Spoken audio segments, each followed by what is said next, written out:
Abra o Evangelho de Jesus Cristo, segundo escreveu o evangelista João, no capítulo 4, a partir do versículo de número 31 até o versículo de número 39. O retorno sumiu aqui. Glória a Deus, glória a Deus. Ficou bom agora, voltou. Obrigado, querido. Obrigado, tá? Do versículo de número 31 ao versículo de número 39. Enquanto você encontra o texto bíblico, eu quero agradecer a Deus por estar nesta casa mais uma vez com os irmãos e por vir fazer menção das Escrituras. Muito bom poder estar com vocês, muito bom poder estar em uma igreja bíblica. Agradeço a Deus pela vida do pastor Manuel e da sua esposa missionária Cisley. Pastor, muito obrigado por mais essa oportunidade. Eu sei do zelo que o Senhor tem pela igreja, então poder ministrar as Escrituras desta casa é uma honra. Muito obrigado, pastor Manuel. Que Jesus continue abençoando também. Fui informado que a irmã Joyce é a responsável por estar organizando o culto de missões. Onde está a irmã Joyce? É isso mesmo? Não? É isso? Irmã Joyce, que Deus continue te abençoando também, a senhora e toda a sua família, em nome de Jesus. Deixa eu fazer menção aqui também da liderança dos jovens, de forma bem breve. O nosso irmão Silas e o Miqueias. Ainda são vocês? Que Jesus continue abençoando vocês e sustentando vocês, que são uma bênção para esta casa. Todos os outros obreiros, aqueles que estão servindo nesta casa, cooperando com o pastor, que Jesus continue também sustentando cada um de vocês, em nome de Jesus. Quantos encontraram o texto, digam amém. Amém. Só para situar os irmãos, esses versículos que nós leremos é o terminar, o findar, é o final da conversa entre Jesus e a mulher samaritana. É o final da conversa. É esses versículos que nós faremos menção a partir deste momento. Trago saudação do meu pastor também, ali do Jardim Pacaembu, pastor Wendes, saudação ao pastor Manuel e a todos os irmãos digam amém. Amém. Está escrito assim, meus irmãos: enquanto isso, os discípulos lhe rogavam. Rogar aqui é insistir, irmãos. Mestre, come. Mestre, come. Mestre, come. Ele, porém, lhes disse: uma comida eu tenho para comer que vocês não conhecem. Então os discípulos diziam uns aos outros: será que alguém lhe trouxe comida? Jesus lhes disse: a minha comida é fazer a vontade daquele que me enviou e realizar a sua obra. Não dizeis, ainda há 4 meses para a colheita? Eu, porém, vos digo: erguei os vossos olhos e vede os campos, já estão brancos para a colheita. O que colhe recebe desde já o seu salário, desde já ceifa o fruto para a vida eterna, e assim se regozijam tanto o semeador quanto o que colhe. Pois é verdadeiro o ditado: um é o semeador e outro o que colhe. Eu vos enviei a colher onde não plantastes, outros trabalharam e vós usufruístes do seu trabalho. E muitos dos samaritanos daquela cidade creram nele por causa do testemunho da mulher. Disse-me tudo o que tenho feito. Amém? Podem se assentar. Muito obrigado a todos. Que o Espírito Santo permaneça falando aos nossos corações.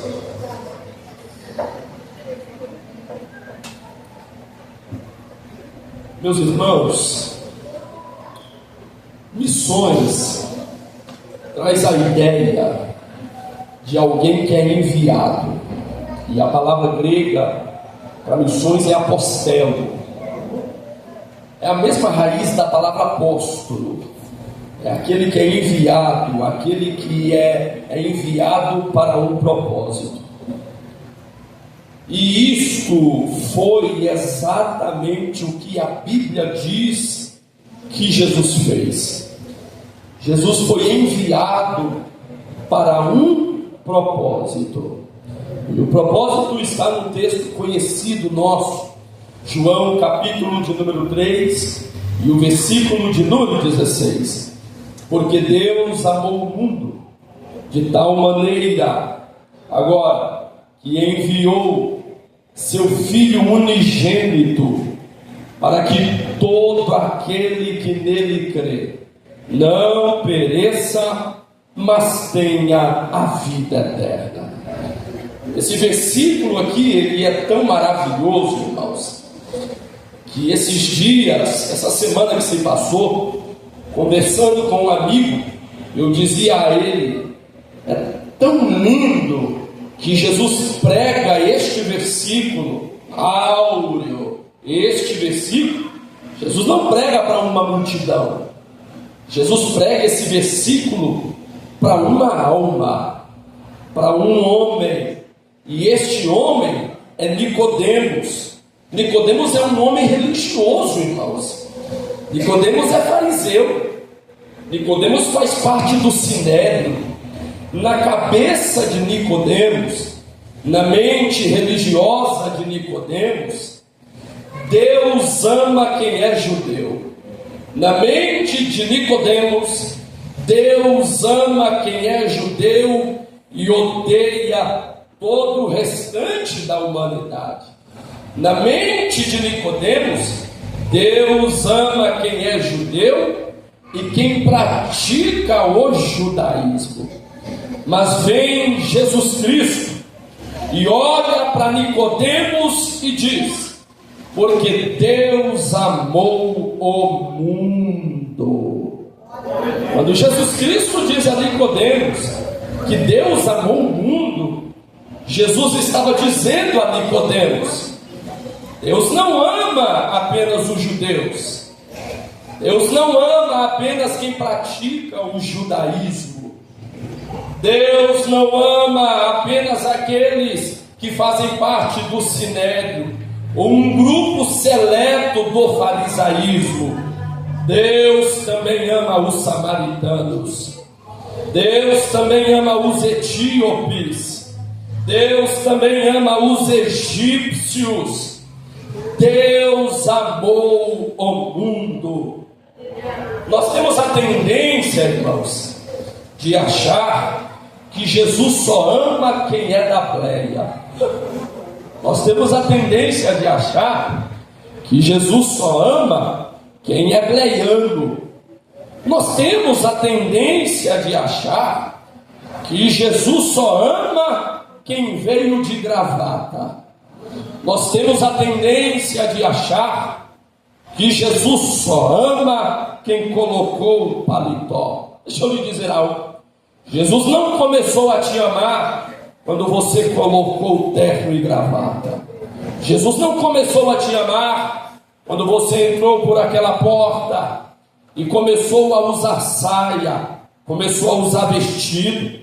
Jesus não começou a te amar quando você entrou por aquela porta, aceitou Jesus Cristo como seu Senhor e Salvador, e a partir daquele momento passou a usar as indumentárias que fazem parte do nosso ensino, que fazem parte do nosso costume. Não, Jesus te amou quando você ainda estava no pecado. Jesus te amou quando você ainda estava lá do lado de fora. Jesus te amou quando ninguém te amaria. Jesus te amou quando alguém da sua família olhou para você e disse: esse não passa dos 18, essa não vai passar dos 20. Jesus te amou outrora, quando você ainda estava na biqueira, como eu estava. Jesus levantou um missionário de Sorocaba, mandou lá no interior de Minas Gerais, na biqueira da esquina da rua Francisco de Souza Couto, e usou o missionário olhando para mim e disse: você nem imagina, mas eu vejo você de terno e gravata, em cima de um púlpito, pregando a palavra de Deus. Jesus não começou a te amar quando você entrou por aquela porta. Jesus te amou, te escolheu quando você estava leproso, encharcado pelo pecado. Ele te amou. Romanos, capítulo de número 5, versículo de número 8 é prova disso. Porque Deus prova o seu amor para conosco, como o apóstolo Paulo, em que Cristo morreu por nós, agora, sendo nós ainda pecadores. Se Jesus te amou quando você ainda era pecador, quando você estava cheio de lepra, significa dizer que Jesus também ama o traficante que está na biqueira da esquina de baixo. Jesus ama a meretriz que está lá no centro batendo ponto. Jesus ama o ladrão que está planejando o roubo de amanhã. Jesus ama a moça que está lá na casa dela em depressão. E se Jesus ama essas pessoas, nós também devemos amar cada uma dessas pessoas. Aleluia. Todas as vezes que você quiser imitar a Deus, faça missões. Seja missão transcultural, indo para um outro país. Tem gente que foi chamado para isso. Presbítero Isaías da nossa igreja, daqui a 15 dias, está indo para a Espanha. Fica lá com o pastor Paulo Marcelino na obra missionária. Ele foi chamado para isso. Mas tem gente que não foi chamado para missões transculturais, mas pode fazer missão nacional, pode ir para um outro estado, aqui dentro do nosso país mesmo, pode ir para uma outra cidade em uma obra missionária e ficar lá, ou pode ir como Áquila e Priscila, passar um determinado tempo naquele lugar, em uma obra missionária específica. Mas tem gente que ainda não vai em missão nacional. Você pode então fazer missão urbana. Você pode evangelizar pelas ruas de Sorocaba. Você pode evangelizar pelas ruas do bairro de Santa Marina. Você pode evangelizar o seu vizinho que mora do lado da sua casa. Isto é missões urbanas. Isto é missões urbanas. O que você não pode é ficar sem fazer nada, é ficar sem falar do nome de Jesus, é ficar sem dizer que Jesus salva, que Jesus cura, que Jesus liberta. E em breve, muito em breve, vai voltar para buscar a sua igreja. Irmão Osiel, lá do Jardim Nova Esperança, eu congreguei lá no Jardim Nova Esperança. Quem me ouve, diga glória. Não é só para dar tempo de eu beber água.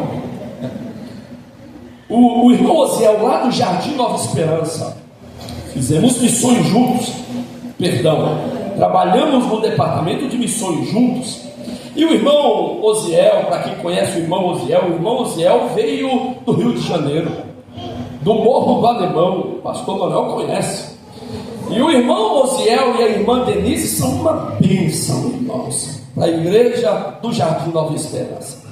E o irmão Osiel é uma bênção, e ele vive dizendo que quer voltar no Morro do Alemão, que quer ir fazer missão lá, que morre de vontade de voltar lá, e morar lá, e pregar lá nas biqueiras. Até que um determinado dia, nós levamos uma irmã para pregar no culto de missões lá, e a irmã foi falar sobre missões urbanas. O tema era missões urbanas. E em um determinado momento da mensagem, a irmã pregando, de repente Deus usando a irmã disse: ei, Você que vive dizendo que tem vontade de fazer missões em uma favela, morre de vontade, pregando, morre de vontade de ir para o Rio de Janeiro, no Morro do Alemão, fazer missões. Comece fazendo um estágio na biqueira da esquina da sua casa. Oh, irmão,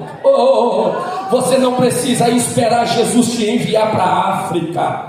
Você não precisa esperar Jesus te enviar para o Vale do Ribeira. Você pode sair daqui hoje e começar evangelizando a biqueira da esquina da sua casa, porque Jesus ama aquele povo que está lá.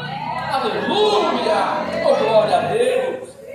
O fato é que Deus deseja, daqui a pouquinho nós chegamos no texto, o fato é que Deus deseja se revelar a todos. Este é o maior propósito de Deus. Para a classe da Escola Bíblica Dominical dos Adultos, o Legado dos Patriarcas é a revista que nós estamos estudando. E hoje nós aprendemos que o maior desejo de Deus, tudo o que Deus fez desde o início, tem como pano de fundo a salvação da humanidade. É o desejo de Deus de se revelar ao mundo e que todos cheguem ao conhecimento da verdade.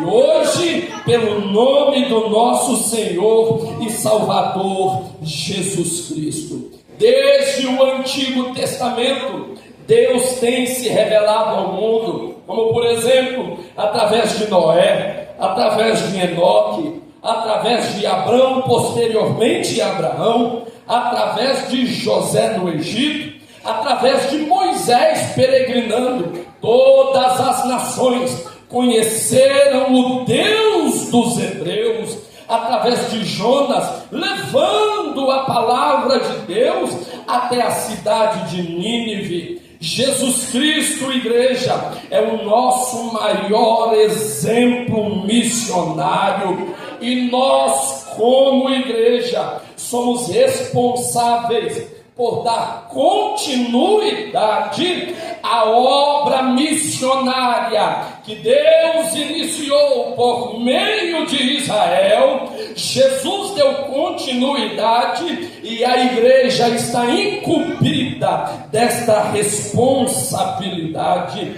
Jesus, prestes a ser assunto ao céu, em Marcos 16:15, ele disse: ide por todo o mundo e pregai o evangelho a toda criatura. Em João capítulo de número 9, versículo 5, ele disse: enquanto eu estou no mundo, eu sou a luz do mundo. Se eu fosse um dos discípulos, eu teria perguntado para Jesus: enquanto o Senhor está no mundo, o Senhor é a luz do mundo. Mas e quando o Senhor não estiver mais no mundo? Os discípulos não perguntaram, mas Jesus respondeu essa pergunta. Mateus capítulo de número 5, versículo de número 13 e 14. Vós, igreja, vós sois o sal da terra e a luz do mundo. Você, igreja, é responsável como sal pela preservação dessa terra. Nós não vamos impedir o apodrecimento dela. As irmãs entendem disso. Se pegar 1 quilo de carne e colocar em cima da mesa e colocar bastante sal, o sal vai retardar o apodrecimento, mas vai chegar um momento que a carne vai apodrecer. A igreja na terra não impede o apodrecimento dela, mas nós somos responsáveis por retardar o apodrecimento desta terra. Este mundo, igreja, só não está em completa podridão, porque a igreja ainda está na terra. Este mundo só não está em completa escuridão, porque a igreja que é luz ainda está na terra. Mas está chegando o dia que aquele que impede a manifestação do anticristo não impedirá mais. A trombeta vai tocar, o céu vai se abrir, Jesus irá descer, e a igreja santa, lavada e remida pelo sangue do Cordeiro, irá subir. Eu serei o primeiro. Quem vai subir comigo? Aleluia! Aleluia! Aleluia! Pastor Euclides Arlindo, pastor baiano, 96 anos de idade, foi o primeiro pastor baiano a ser enviado para as missões transculturais. Em um determinado dia de culto, um culto como esse, um culto de missões, um culto de conscientização missionária, pastor Euclides Arlindo, no final do culto, depois que o pregador terminou a mensagem, pastor Euclides Arlindo, 96 anos, já cansado por causa da idade, dificuldade de andar, se aproximou do púlpito e chamou o pregador. O pregador se aproximou do pastor Euclides Arlindo, inclinou o ouvido, e o pastor disse ao pregador daquela noite: eu ainda tenho um sonho. Em frações de segundo, o pregador, olhando para o pastor Arlindo, imaginou: um pastor dessa idade, que sonho que ele ainda pode ter? E ele perguntou para o pastor: qual é o sonho do senhor? O pastor Euclides Arlindo disse: eu ainda sonho em ser enviado para o campo missionário. Oh irmão, aleluia. 15 dias depois, o pastor Arlindo foi recolhido às mansões celestiais. Nós, olhando para esse testemunho, eu aprendo uma lição. Se um homem com 96 anos ainda sonha em ganhar almas, por que eu ainda estou sonhando com o carro do ano? Por que eu ainda estou sonhando com o carro de 2026? Não importa a idade, igreja de Santa Marina, se houver disponibilidade, Deus fará do seu coração um coração missionário. Quem tem esse desejo? Quem ainda deseja isso?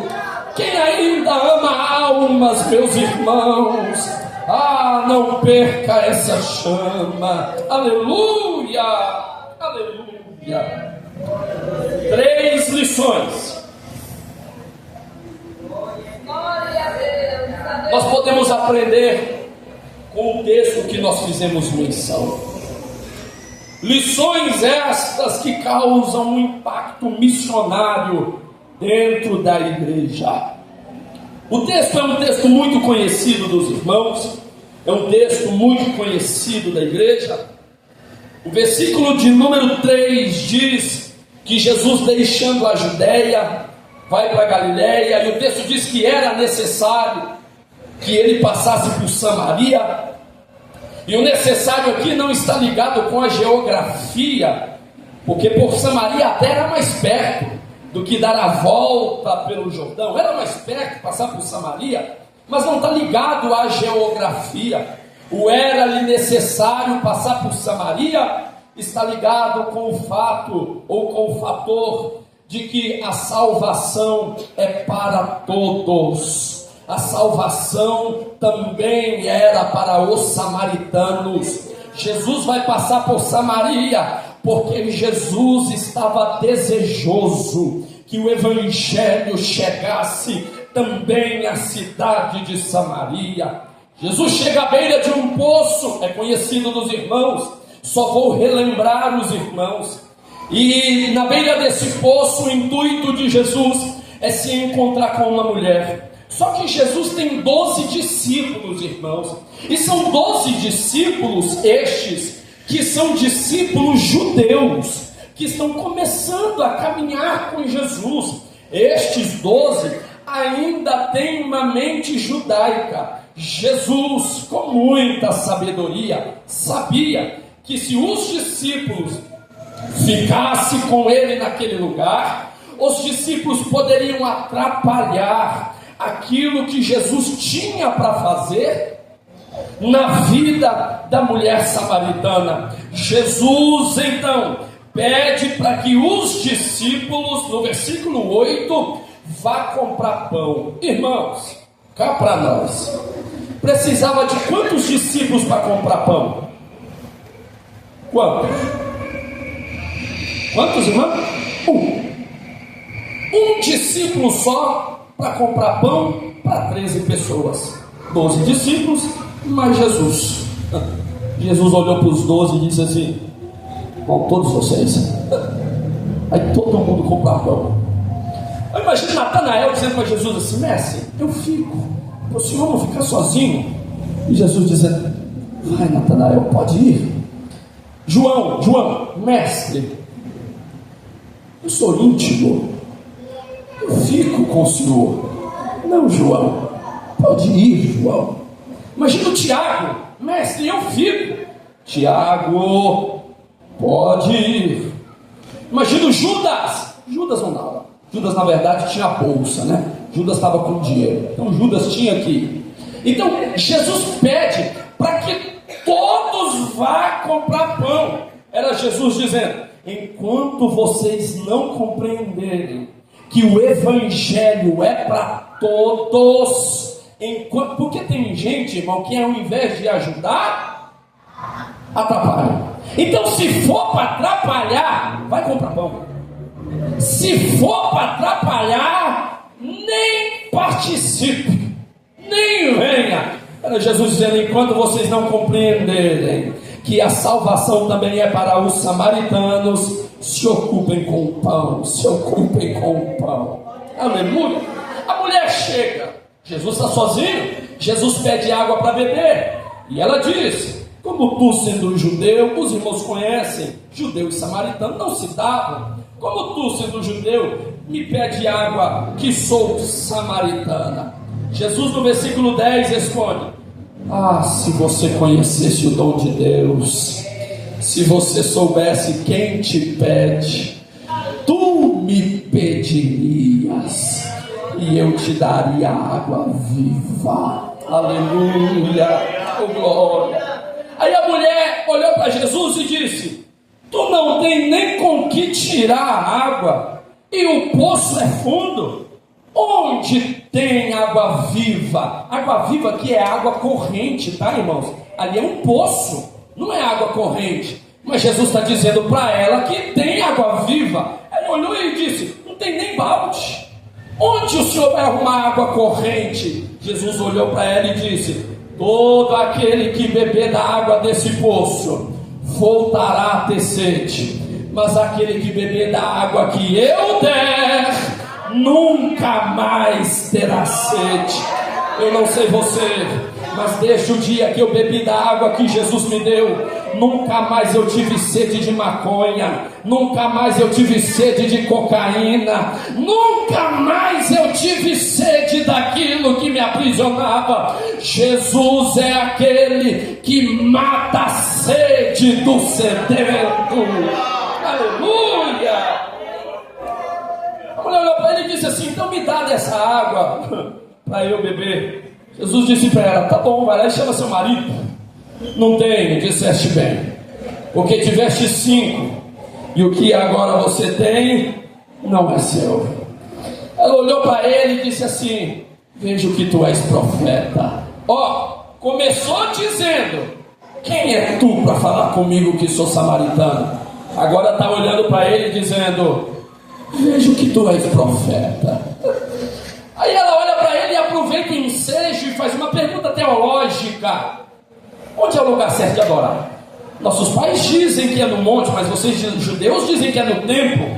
Jesus olha para ela e diz: vem o tempo, vem a hora, e a hora é que os verdadeiros adoradores não adorarão nem no monte e nem no templo, mas adorarão em espírito e em verdade, porque Deus é espírito.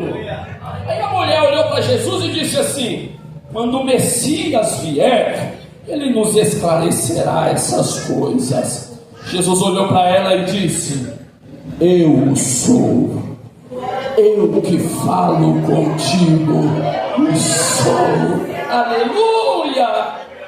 É neste momento que os discípulos chegam da quitanda com o pão. A mulher deixa o balde e vai em Samaria. E o que ela vai fazer em Samaria? Eu encontrei o Messias. Eu encontrei o Messias. Ela não guarda para ela. Ela sai anunciando: eu encontrei o Salvador. Eu encontrei o Salvador. Eu encontrei o Salvador. Ele mudou minha vida e vai mudar a sua. Eu encontrei alguém que mata a minha sede e ele quer matar a sua. Eu encontrei o Salvador. Aleluia. Aí os discípulos olharam para Jesus e rogaram. Lembra do rogaram? Insistiram: mestre, come. Mestre, come. Vai lá, Tiago. Mestre, come. Vai lá, João. Mestre, come. Judas, mestre, come. Gastamos um bom dinheiro com esse pão. Come. Jesus percebeu que eles não parariam de insistir. Jesus, percebendo que eles não parariam de insistir, Jesus disse: eu tenho uma comida para comer que vocês não conhecem. Aí um olhou para o outro e disse: será que trouxeram comida para ele?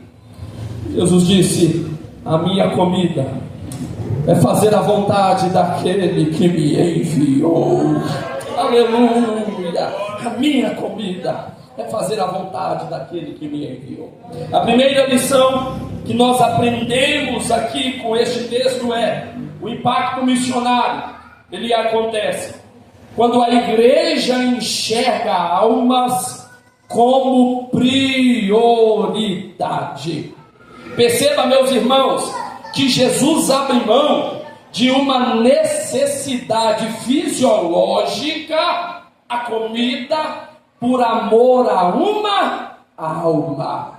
Jesus abre mão de uma necessidade fisiológica, a comida, por amor a uma alma. Era Jesus ensinando que aquela alma era prioridade. É Jesus nos dizendo que ganhar almas é mais urgente do que dormir em uma cama confortável. Ganhar almas é mais urgente do que a lasanha no almoço de domingo. Ganhar almas é mais urgente do que o churrasco do domingo à tarde. Ganhar almas é mais urgente do que trocar de geladeira, do que trocar de fogão, porque tem gente que trabalha de domingo a domingo só para trocar de geladeira, para pintar a casa, para trocar o piso. Eu não estou anulando o seu desejo, mas o que Jesus está nos ensinando é que ganhar almas é mais urgente do que trocar os móveis de casa. Jesus está nos ensinando que o verdadeiro investimento não é juntar tesouro na terra, onde a traça, a ferrugem e o ladrão consome. O verdadeiro investimento é no reino de Deus, onde traça não entra, ferrugem não entra, ladrão nem passa perto. O maior investimento de um cristão é ganhar almas para o reino de Deus. Ganhar almas é prioridade. Um dia desses, meu chefe, o coordenador da empresa, irmãos, olhou para mim e disse assim: meu filho vai fazer aniversário domingo, você está convidado. Eu disse: oh, glória. Olhei para ele só para perguntar, irmão, só para fazer presença. Eu disse para ele: tem que levar alguma coisa? É o coordenador da empresa. Ele disse assim: não precisa levar nada. Eu falei: amém. Culto domingo. Aí eu perguntei para ele: que horas vai começar? Ele disse: a partir das 13. Rapidamente na minha mente: escola bíblica, vai dar certinho. Vou para a EBD, da EBD eu vou para o churrasco. Oh, Jesus, droga. Chegou domingo, fui para a EBD. EBD é uma bênção. Quando terminou a EBD, que eu já estava me aprontando para sair, o pastor olhou para mim e disse assim: irmão Guilherme, preciso falar com você. Falei: amém, pastor, amém. Aí eu fui até ele e ele disse assim: preciso que você, pastor Mateus, presbítero Anderson e o diácono Diego, vá visitar o irmão Júlio. Sabe o irmão Júlio? Eu falei: sim, pastor. Vá visitar o irmão Júlio, que está internado em uma clínica para dependentes lá em Votorantim, para lá daquela cachoeira que tem lá em Votorantim. Ele está internado lá, como o irmão sabe. Eu preciso que vocês vá visitar ele. E eu disse para ele: que dia, pastor? Agora? Oh, sabe quando você sente o cheiro do churrasco indo embora? Eu olhei para ele assim, imediatamente o Espírito Santo gritou na minha alma: a alma do irmão Júlio é prioridade. O pastor disse: passa naquele mercado que tem de frente ao Tausch, tenda, passa no tenda, compra alguns doces, as irmãs prepararam um bolo e vai lá levar para o irmão Júlio. Irmão, nós fomos. Quando nós chegamos lá, o irmão Júlio veio nos receber. O irmão Júlio veio nos receber com aquele sorriso na orelha. E ele me deu um abraço. E já chorando ele disse: que bom que você veio.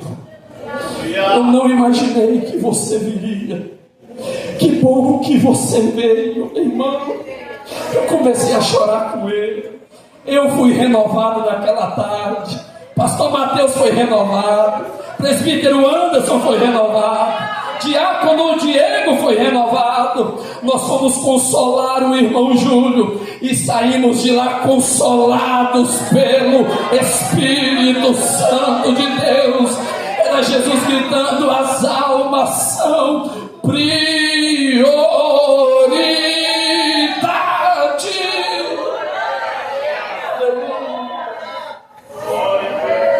Aleluia. Repita após mim: as almas são prioridade. Segunda lição que nós podemos aprender: o impacto missionário acontece quando nós percebemos as oportunidades. Quando nós percebemos as oportunidades. Observe que no texto bíblico, no versículo 35, Jesus Cristo diz assim: ainda, vocês dizem que ainda faltam 4 meses para a colheita. Eu, porém, vos digo que os campos já estão brancos. Faltava 4 meses para a colheita do trigo, irmãos. Aí Jesus usa esse fator para aplicar uma lição espiritual. Jesus olha para eles e diz: vocês dizem que falta 4 meses para a colheita do trigo? Olhem para os campos. Quando eles olham para o campo, qual é a multidão que está subindo? A multidão do Samari? Aí Jesus olha e diz: os campos já estão brancos. Os campos já estão brancos. Era Jesus dizendo: a oportunidade não é para daqui a 4 meses.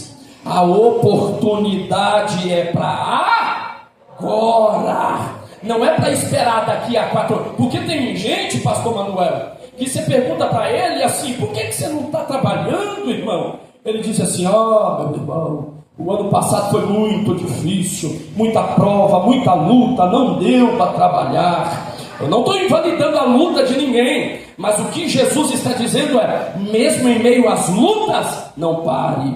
Mesmo em meio às dificuldades, não pare. Aí você pergunta para ele, mas ele justificou com o tempo passado. Aí você pergunta para ele, mas esse ano o senhor vai pôr a mão no arado? Aí ele vai lançar na conta do tempo futuro. 2026 não dá mais nada.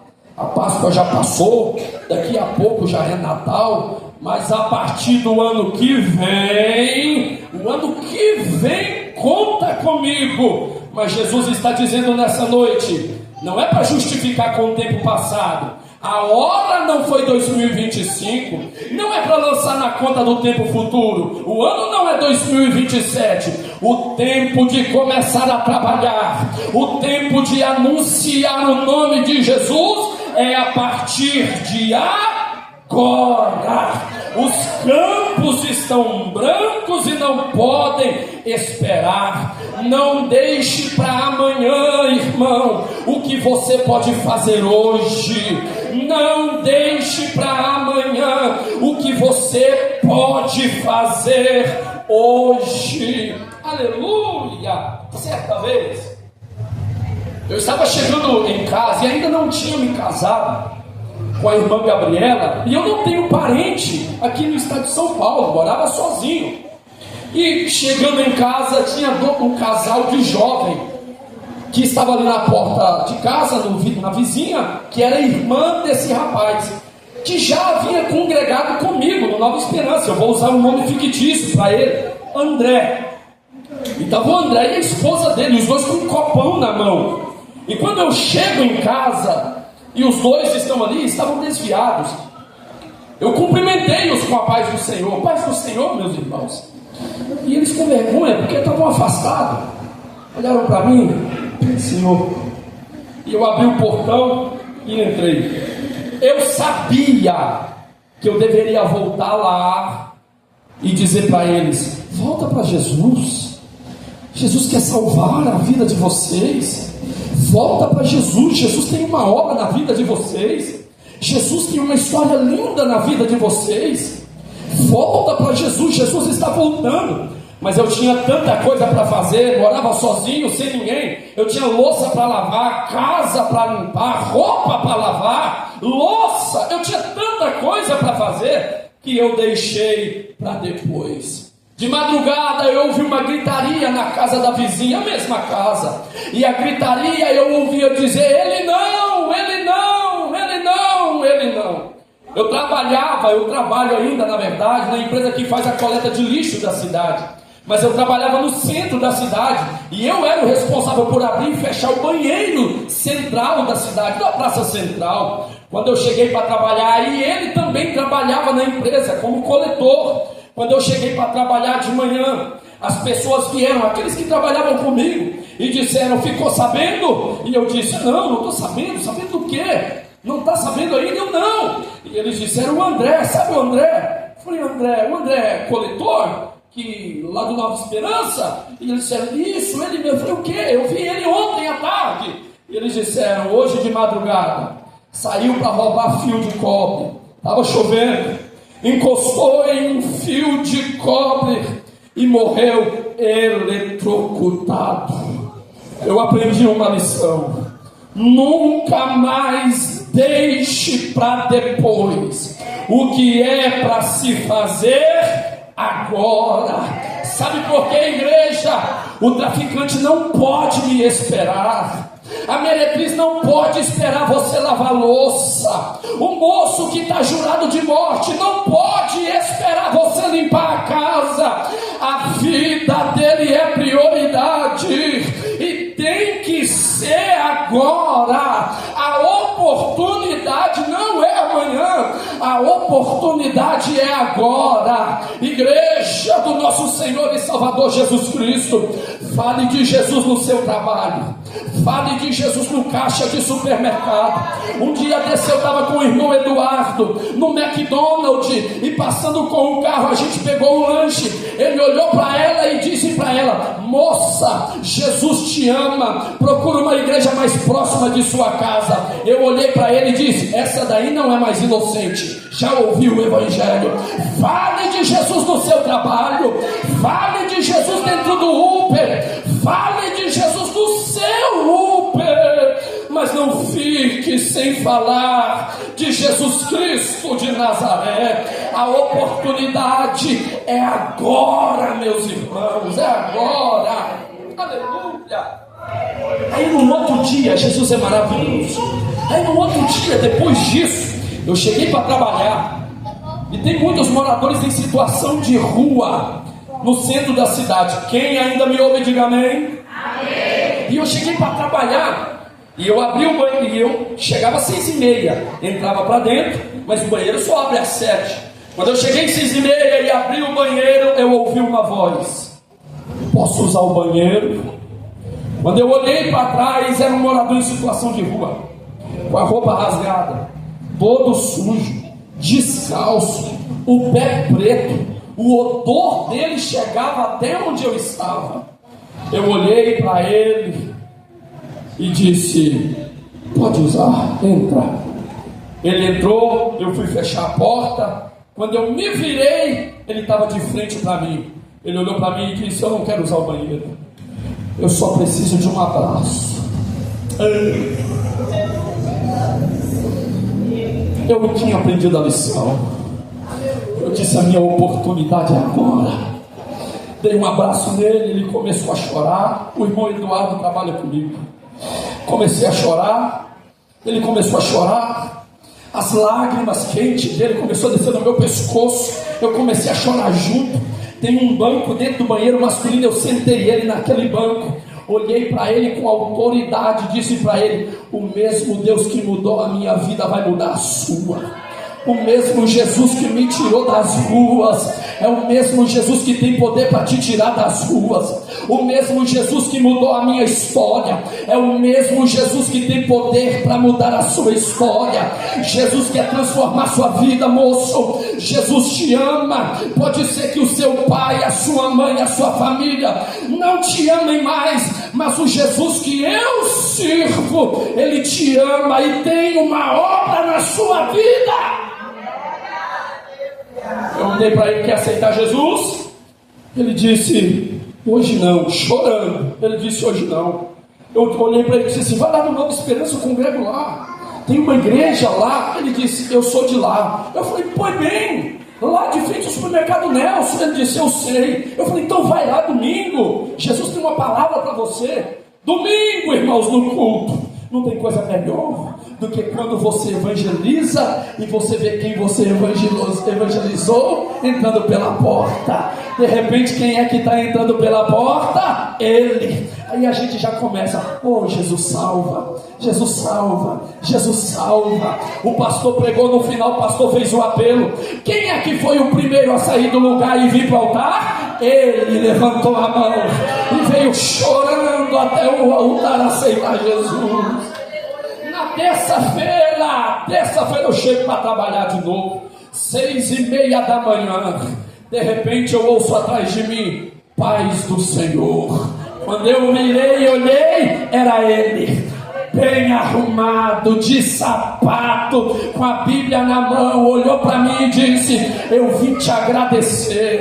Naquele dia eu estava disposto a me matar, mas Jesus usou a sua vida, e hoje eu posso servir o mesmo Deus que você serve. Alguém pode se alegrar por isso? Glória! Jesus quer usar você, jovem. Jesus quer usar vocês, irmãs. Jesus quer usar vocês, irmãos. Jesus quer usar vocês, obreiros da casa do Senhor. A oportunidade é agora. Coloque-se de pé, queridos, por gentileza. Aleluia. O impacto missionário acontece quando eu entendo que eu sou útil na obra de Deus, irmãos. Você é útil na obra de Deus. Repita após mim: ganhar almas é prioridade. Eu não vou deixar para depois. A oportunidade é agora. porque eu sou útil na obra de Deus. Irmãos, a mulher samaritana não fazia parte dos 12, mas ela foi lá e trouxe um monte de gente lá de Samaria. Eu não costumo dizer que eu ganhei 100 almas, 200 almas. Não, eu não costumo dizer, porque ganhar almas é uma operação de resgate. Um é o que semeia e outro é o que ceifa. Talvez eu esteja ceifando aqui o que alguém semeou com um folheto há 10 anos atrás. Talvez a mãe está orando faz 5 anos, o pai está orando há 10, tem gente orando faz 20 anos. É uma operação de resgate. Quando uma alma chega e é bem recebida, faz parte da operação de resgate. Quando uma alma chega e alguém já começa a orar, faz parte da operação de resgate, porque todos são úteis na obra de Deus. Todos são úteis. Certo jovem, eu encerro, ele dizia: pastor, deixa eu pregar. E o pastor dizia: fica no óleo, meu filho. E ele dizia: pastor, deixa eu pregar. Fica no óleo, meu filho. E ele cansou de ficar no óleo, encharcou. Ele pegou a Bíblia, foi atrás da casa dele, tinha uma ribanceira, e ele começou a subir aquela ribanceira, dia de culto, domingo. E ele foi subindo. Quando deu mais ou menos na metade da ribanceira, tinha uma pedra, e ele subiu em cima dessa pedra, abriu a harpa, cantou 3 hinos, deu a palavra inicial, distribuiu as oportunidades, colheu os dízimos e as ofertas, pregou, fez o apelo, deu a bênção apostólica e desceu feliz. Preguei, oh glória, preguei. Culto à noite, uma bênção. Pastor pregou, fez o apelo, veio um jovem chorando à frente, se ajoelhou no altar, a igreja se alegrou. De repente aquele jovem tirou uma arma do bolso, da cintura. Acontecia muito isso, viu, irmãos? Tirou a arma da cintura e jogou no altar. O pastor afastou a arma com o pé. O jovem olhou para o pastor e disse: posso falar? O pastor abaixou o microfone e pôs na boca dele.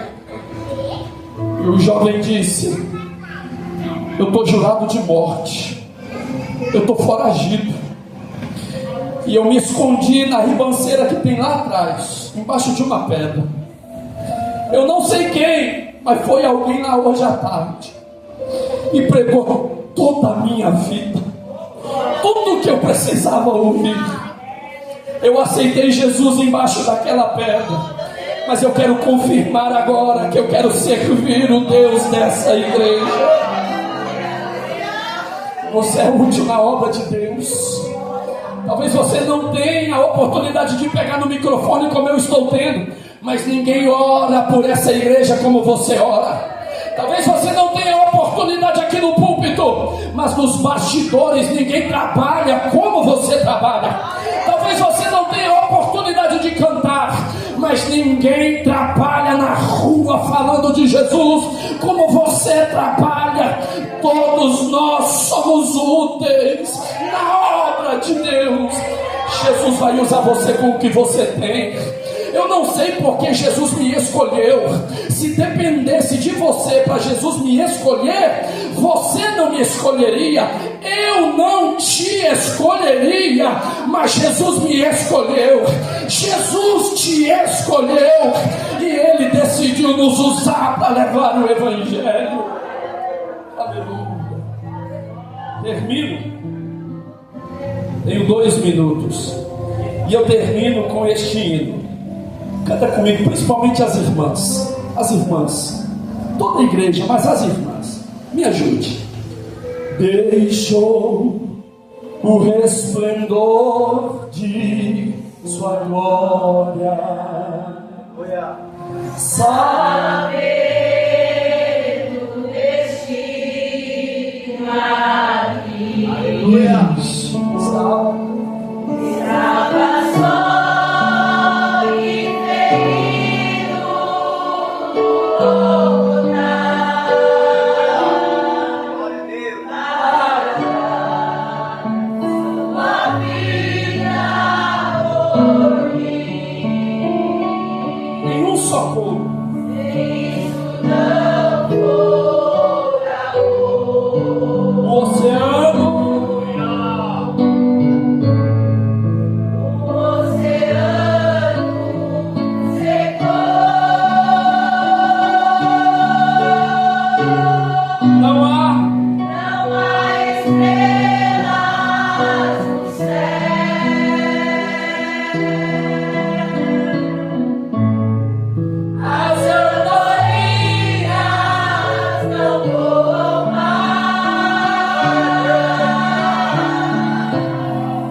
Jesus, aqui está a sua igreja.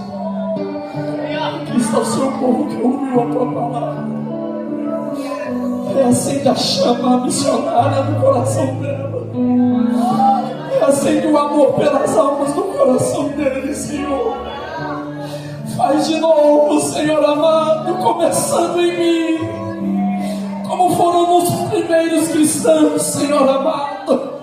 Reacende no coração da tua igreja, Senhor. Mantenha a chama acesa, ó Deus, eu te peço.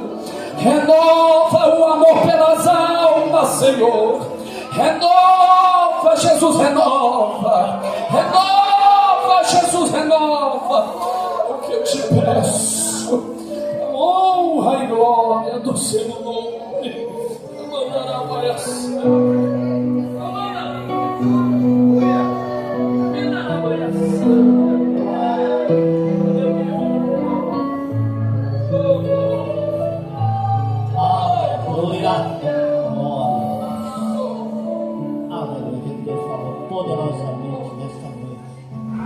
Através da sua palavra. Meus irmãos, queremos agradecer por esta palavra. Eu sei que não é dele, foi de Deus. Aleluia. Você disse que pregue a minha palavra. A palavra é de Deus. Era para o canal que Deus usou a sua palavra. Vamos ficar felizes com a presença do irmão? Amém?